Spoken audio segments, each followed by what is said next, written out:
1962ஆம் ஆண்டு சீன ஆக்கிரமிப்பின் போது ஜவஹர்லால் நேரு அசாம் மக்களுக்கு ஏற்படுத்திய காயங்கள் இன்னும் ஆறவில்லை என பிரதமர் மோடி தெரிவித்து உள்ளார்.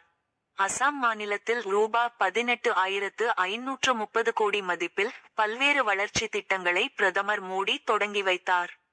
பின்னர் அவர் தாராங்கில் நடந்த பொதுக்கூட்டத்தில் பேசியதாவது: இந்தியாவில் வேகமாக வளரும் மாநிலங்களில் அசாமும் ஒன்று. ஒரு காலத்தில் வளர்ச்சிக்காக போராடிய இந்த மாநிலம் இன்று 13 விழுக்காடு வளர்ச்சியை கொண்டுள்ளது. பாரத ரத்னா விருது பெற்றவரும் புகழ்பெற்ற பாடகரும் இசையமைப்பாளருமான பூபன் ஹசாரிகாவை காங்கிரஸ் அவமதித்ததில் நான் வேதனை அடைகிறேன். வளர்ச்சி பூபன் ஹசாரிகா போன்ற அசாமின் சிறந்த மகன்களின் கனவுகளை நனவாக்க பாஜவின் இரட்டை இன்ஜின் அரசு உறுதி பூண்டுள்ளது. ஆசிர்வாதத்தால் ஆபரேஷன் சிந்தூர் வெற்றி பெற்றது. 1962ஆம் ஆண்டு சீன ஆக்கிரமிப்பின் போது ஜவஹர்லால் நேரு அசாம் மக்களுக்கு ஏற்படுத்திய காயங்கள் இன்னும் ஆறவில்லை. அசாம் மாநிலத்தின் கலாச்சாரத்தை பாதுகாக்கவும் வளர்ச்சியை உறுதி செய்யவும் பாஜ அரசு முடிவு செய்து இருக்கிறது.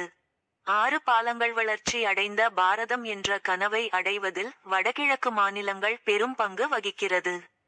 இளைஞர்களுக்கு வேலை வாய்ப்புகளை உருவாக்குவதில் மத்திய அரசு கவனம் செலுத்தி வருகிறது. காங்கிரஸ் பல தசாப்தங்களாக அசாமில் ஆட்சி செய்தது. ஆனால் பிரம்மபுத்ரா நதியின் மீது 3 பாலங்களை மட்டுமே கட்டியது.